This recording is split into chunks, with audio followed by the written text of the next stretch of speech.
Seniors ആയിട്ടുള്ള actors അല്ലെങ്കിൽ ചില സീനിയേഴ്സ് ആയിട്ടുള്ള ടെക്നീഷ്യന്മാരോട് സാറിന് കുറച്ച് ഇഷ്ടം അല്ലെങ്കിൽ കുറച്ച് അടുപ്പോ കൂടുതലുള്ളത് പോലെയൊക്കെ തോന്നിയിട്ടുണ്ട്. അല്ലെങ്കിൽ ഇപ്പോൾ മമ്മൂക്കയുടെ ഒരു ഡെഡിക്കേഷനെ പറ്റി സംസാരിക്കുമ്പോൾ അല്ലെങ്കിൽ ഹരിഹരൻ സാറിൻ്റെ വിഷനെ പറ്റി സംസാരിക്കുമ്പോൾ കുറച്ചുകൂടി സ്നേഹം അടുപ്പുണ്ടാവും. എന്നാൽ ഇപ്പോഴത്തെ സെറ്റ് ഓഫ് ജനറേഷൻ ആക്ടേഴ്സ് പലപ്പോഴും പേരൊന്നും അങ്ങനെ പറയാറില്ല. അവരെ പറ്റി പറയുമ്പോൾ അപ്പോൾ അവരുടെ ആറ്റിറ്റ്യൂഡ് അല്ലെങ്കിൽ അവരുടെ സംസാര രീതി, അവരുടെ ശീലങ്ങൾ, അവരോടൊക്കെ ഒരു ഒരു വിരക്തി അല്ലെങ്കിൽ ഒരു ഒരു ഒരു എതിർപ്പുണ്ട്, പുച്ഛന്നല്ല, ഒരു വിയോജിപ്പുണ്ട് എന്ന് തോന്നിയിട്ടുണ്ട്. ശരിക്കും നമ്മുടെ ഇവിടുത്തെ വളർന്നു വരുന്ന ആളുകൾക്ക് അങ്ങനെ എന്തെങ്കിലും മാറ്റേണ്ടതായിട്ടുള്ള കുഴപ്പങ്ങളുണ്ടോ? അതായത് ആക്ടേഴ്സിനെ തന്നെ എടുത്താൽ 100% ഉണ്ട്. എല്ലാവരും അല്ല, പക്ഷേ അതിൽ കുറേ ആൾക്കാരെന്ന് പറഞ്ഞിട്ടുണ്ടെങ്കിൽ അവർ ഈ തലക്കനമെന്ന് പറയില്ലേ, അതായത് നമ്മളെപ്പോലെ സാധാരണക്കാർ തന്നെയാണ് ഇവർ തലക്കനം കൂടാൻ കാര്യം. എന്ന് വെച്ചാൽ നമ്മൾ അത്ര റെസ്പെക്റ്റ് കൊടുക്കുന്നു, അവരെ കാണുമ്പോൾ തന്നെ ചാടി എനിക്കുന്നു, അത് കഴിഞ്ഞ് ആ രീതിയിൽ പോയി എന്ന് പറഞ്ഞിട്ടുണ്ടെങ്കിൽ ഇവർ നമ്മളിൽ നിന്നെല്ലാം ഒരു വ്യത്യസ്തമായ ഒരു ആൾക്കാരാണെന്ന് കുറേ ആൾക്കാരെങ്കിലും ഒരു മിഥ്യാധാരണ ഉണ്ട് അവർക്ക്. അപ്പം അങ്ങനെ വന്നു കഴിഞ്ഞപ്പോൾ സാധാരണ ഒരു നമ്മളൊരു ആരെങ്കിലും ആയിക്കോട്ടെ, ഒരു മനുഷ്യനെ റെസ്പെക്ട് കൊടുക്കുക എന്നുള്ള, ഏത് മനുഷ്യനെങ്കിലും ആയിക്കോട്ടെ, ഒരു പിച്ചക്കാരനാണെങ്കിൽ പോലും വന്നു കഴിഞ്ഞിട്ട് അവൻ്റെ അടുത്ത് ഒന്നുമില്ല പോകുമെന്ന് പറയണത് പോലും നമ്മൾ റെസ്പെക്ട് കൊടുത്തിട്ടാണ് പറയുന്നത്. അല്ലാതെ നീ ഗെറ്റ് ഔട്ട് അടിച്ചു കഴിഞ്ഞിട്ട് ഇറങ്ങടെ പുറത്തൊന്നും അല്ലല്ലോ പറയുന്നത്. അപ്പം ഞാൻ പറഞ്ഞു വെച്ചിട്ടുണ്ടെങ്കിൽ ആ ഒരു ഇതില്ലാതെ ഇതില്ലാതെ ആൾക്കാരോട് ഭയങ്കര ചവിട്ടി താത്തി കഴിഞ്ഞിട്ട് പെരുമാറുന്ന പല ആർട്ടിസ്റ്റുകളും മലയാളത്തിലുണ്ട്. അത് മറ്റേ ഭാഷകളിൽ അറിയില്ല കേട്ടോ, നമ്മുടെ സിനിമയും ചെയ്തിട്ടില്ല, ഒന്നും ചെയ്യാതെ നമുക്കറിയില്ല. പക്ഷെ ഇവിടെ ഉണ്ടെന്നുള്ളത് വാസ്തവമാണ്. അതായത് അവർ വേറൊരു, ഞാനൊരു തവണ ഇൻ്റർവ്യൂ പറഞ്ഞത് അന്യഗ്രഹത്തിൽ നിന്നൊക്കെ വന്ന ഇതൊക്കെ ഉണ്ടാവില്ലേ, അതായത് അവർക്ക് നമ്മളൊന്നും അറിയില്ല, നമ്മുടെ വികാരങ്ങൾ അറിയില്ല, ആരാണെന്നൊന്നും അറിയില്ല. അപ്പോൾ അവർക്ക് എങ്ങനെ വേണമെങ്കിലും പെരുമാറാം. അപ്പോൾ അങ്ങനെയൊക്കെ ആയിക്കൊണ്ടിരിക്കണ പല ആർട്ടിസ്റ്റുകളും ഉണ്ട്. അപ്പം ഞാൻ അന്ന് പറഞ്ഞു കഴിഞ്ഞപ്പോൾ പല ഇതിലൊക്കെ വന്നു കഴിഞ്ഞിട്ട് പറഞ്ഞ ഇവനായിരിക്കും. ഇപ്പം അത് അങ്ങനെയുള്ള ആൾക്കാരാണെങ്കിൽ ആരെങ്കിലും പറയണമെങ്കിൽ ആയിക്കോട്ടെ, എനിക്ക് യാതൊരു ബുദ്ധിമുട്ടുമില്ല, ഉള്ള കാര്യമാണ്. അത് ഞാൻ പറയണമെന്ന് വെച്ചിട്ടുണ്ടെങ്കിൽ ഞാൻ എൻ്റെ സിനിമ ജീവിതത്തിൽ കണ്ടാക്കണ ഒരിതാണ്. ഇല്ലെന്നുണ്ടെങ്കിൽ എനിക്കിപ്പോൾ ആരെ വേണമെങ്കിലും എനിക്ക് പറയാമല്ലോ, ഞാനത് പറയണില്ല. നല്ല ആൾക്കാരാണെങ്കിൽ നല്ല ആൾക്കാർ അത്ര പറയണത്. വളരെ കുറച്ച് ആൾക്കാരുണ്ട്, അതിൽ സംശയമൊന്നുമില്ല. അപ്പോൾ അവർ ഈ പറയണ അവരെ ഷൂട്ടിംഗ് സെറ്റിലായിക്കോട്ടെ, എയർപോർട്ടിലായിക്കോട്ടെ, എവിടെയെങ്കിലും വെച്ച് കഴിഞ്ഞിട്ട് എല്ലാ ആയിരക്കണക്കിന് ആൾക്കാർ പുറകെ വരുമ്പോൾ അവർ വിചാരിക്കുന്ന വെച്ചാൽ ഞാൻ ഇതിൽ നിന്നെല്ലാം മാറിക്കഴിഞ്ഞു, വേറെ ഇതാണെന്ന് എത്തി. അത് പക്ഷെ അത് അവരുടെ ഒരു സ്റ്റാർ ആയിരിക്കും, അവരുടെ ഒരു ടൈമും കൊണ്ട് അങ്ങനെ കിട്ടിയാക്കണായിരിക്കും. പക്ഷെ അത് അവർ തന്നെയാണ് മനസ്സിലാക്കേണ്ടത്. ഞാൻ ഒരു കാര്യം എന്ന് വെച്ചിട്ടുണ്ടെങ്കിൽ, ഒരു ആർട്ടിസ്റ്റ് എന്ന് പറഞ്ഞു കഴിഞ്ഞാൽ അവന് എന്തെങ്കിലും വിദ്യാഭ്യാസം ആവശ്യമുണ്ടോ, അല്ലെങ്കിൽ അവൻ ഭയങ്കര ഇൻ്റലിജൻ്റ് ആവണമെന്നുണ്ടോ? ഒന്നുമില്ല. ഇപ്പോൾ ഏതെങ്കിലും ആർട്ടിസ്റ്റ് വന്നു കഴിഞ്ഞിട്ട് നീ 10ാം ക്ലാസ് എങ്കിലും പാസ്സായിരിക്കണം, അല്ലെങ്കിൽ നീ +2 ആയിരിക്കണം, ഒരു ആവശ്യമില്ല. ഇതൊരു ഡയറക്ടറിൻ്റെ, ഒരു പ്രൊഡ്യൂസറിൻ്റെ ഒരു എന്താണ് പറയണത്, അവരുടെ ഒരു ടേക്കാണത്. ഞാനിപ്പോൾ നിങ്ങളൊരു ആക്ടർ ആക്കണമെന്ന് വിചാരിച്ചാൽ ഞാൻ വിചാരിക്കുകയാണ്, നിങ്ങൾ ആക്ടർ ആക്കണമെന്ന്. ഞാൻ അടുത്ത ഒരു സിനിമ എടുക്കുകയാണ്, ചിലപ്പോൾ ഡയറക്ടർ പറ്റില്ലെന്ന് പറഞ്ഞിട്ടുണ്ടെങ്കിൽ ഞാൻ അതിന് പറ്റിയൊരു ഡയറക്ടറെ കൊണ്ടുവന്ന് കഴിഞ്ഞിട്ട് വിചാരിക്കുകയാണ് ചെയ്യണമെന്ന് പറഞ്ഞിട്ടുണ്ടെങ്കിൽ.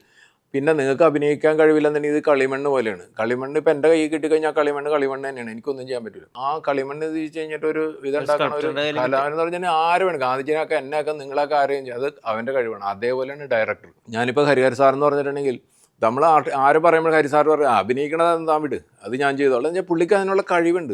പക്ഷെ വേറൊരു ഡയറക്ടറിൻ്റെ അടുത്ത് നമുക്ക് അതിനുള്ള ധൈര്യമില്ല. എന്ന് വെച്ചിട്ടുണ്ടെങ്കിൽ പുള്ളിക്ക് ചിലപ്പോൾ ഈ പറഞ്ഞ രീതിയിൽ ഒരാളെ കൊണ്ട് അഭിനയിച്ച് എടുക്കാൻ സാധിക്കില്ല. അപ്പോൾ അത് ഞാൻ പറയണമെന്ന് വെച്ചിട്ടുണ്ടെങ്കിൽ ഈ ആർട്ടിസ്റ്റുകളെല്ലാം വന്നെന്ന് പറഞ്ഞാൽ ഇതേപോലുള്ള ഡയറക്ടറും ഇതേപോലെ തന്നെ പ്രൊഡ്യൂസറും അതിൽ പൈസ മുടക്കി, ക്യാമറമാനൊക്കെ അതിൽ ചെറിയ റോളുണ്ട്. അങ്ങനെയാണ് ഇവർ ഇങ്ങനെ കയറി സ്റ്റാറായി വന്നത്. ഓൾറെഡി സ്റ്റാറായി കഴിഞ്ഞിട്ടുണ്ടെങ്കിൽ അവനെ മോൾഡ് ചെയ്ത് കഴിഞ്ഞിട്ട് ഇതാക്കണ ഡയറക്ടർ വന്നു കഴിഞ്ഞിട്ടുണ്ടെങ്കിൽ ഇവനിരിക്കും, ഡയറക്ടർ അവിടെ നിൽക്കണം. ഇവന് വേണ്ടി ഇപ്പോൾ പൈസ മുടക്കിയാക്കണ പ്രൊഡ്യൂസർ അവിടെ വന്നിട്ടുണ്ടെങ്കിൽ പ്രൊഡ്യൂസർ അവിടെ നിൽക്കണം, ഇവൻ അവിടെ ഇരിക്കണം. ഇതൊക്കെയാണ് നമ്മൾ കണ്ടുകൊണ്ടിരിക്കണം.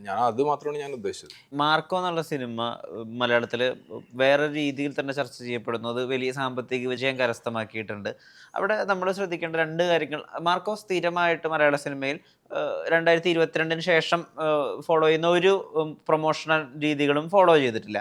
മാർക്കോന് ശേഷം ഇപ്പോൾ പ്രൊമോഷൻ രീതിയിലോ അല്ലെങ്കിൽ അതിൻ്റെ മൊത്തത്തിലുള്ള മാർക്കറ്റിങ്ങിലോ വലിയ മാറ്റങ്ങൾ ഉണ്ടാവുന്നതാണോ സാർ വിചാരിക്കുന്നത്? അല്ല, എനിക്ക് തോന്നുന്നത് ഈ മാർക്കോൻ്റെ ബാക്കിലുള്ള ആൾക്കാരെന്ന് പറഞ്ഞാൽ വളരെ ബുദ്ധിപരമായിട്ട് അവർ മാർക്കറ്റെല്ലാം സ്റ്റഡി ചെയ്തിട്ടാണ് അങ്ങനത്തെ ഒരു സിനിമ എടുക്കാൻ ധൈര്യപ്പെട്ടത്.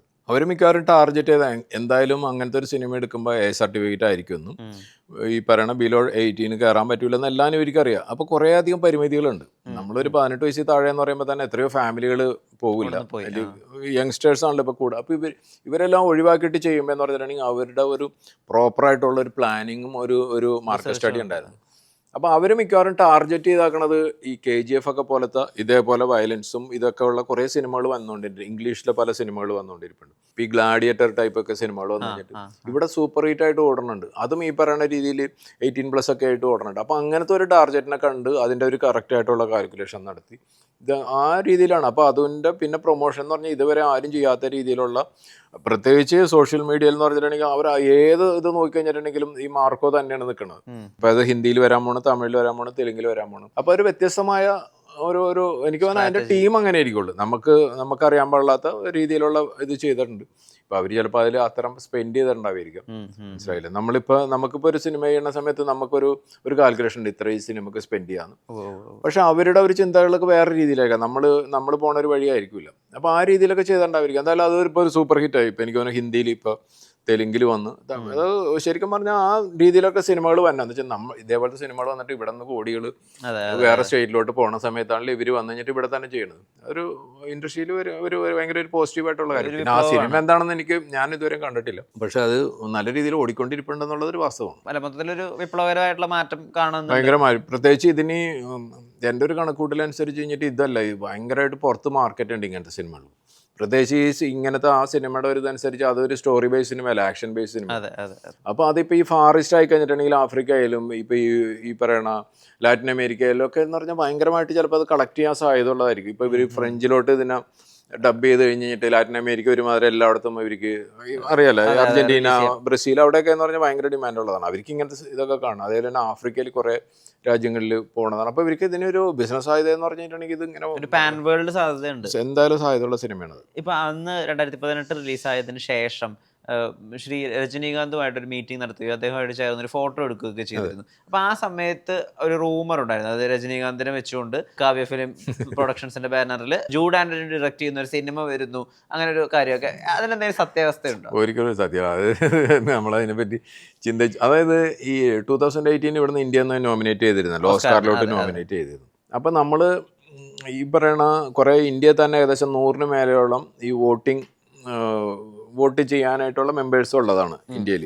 അപ്പം നമ്മൾ രജനീകാന്തിനെ പോലുള്ള ആളെ കാണുകയും പുള്ളി ഇത് സോഷ്യൽ മീഡിയയിൽ, പുള്ളി ട്വിറ്ററിൽ അല്ലെന്നുണ്ടെങ്കിൽ ഇതിലൊക്കെ ചെയ്യണമെന്നുണ്ടെങ്കിൽ നമ്മൾ ഈ 100 പേരിൽ ഒരു 5 പേരെങ്കിലും ഈ സിനിമനെ പ്രൊമോട്ട് ചെയ്ത് കഴിഞ്ഞിട്ടുണ്ടെങ്കിൽ നമുക്കത് ആ ഒരു കാര്യത്തിന് വേണ്ടി പുള്ളിനെ കാണാൻ വേണ്ടി പോയി.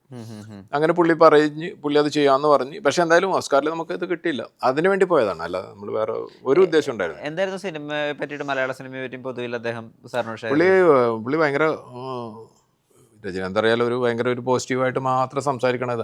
ഇപ്പം എന്നെ തന്നെ ഫോട്ടോ എടുത്ത് കഴിഞ്ഞപ്പോൾ എന്ന് പറഞ്ഞു കഴിഞ്ഞാൽ ഈ സൈഡിൽ കൂടി ഇങ്ങനെ ഇട്ടിട്ടാണ്.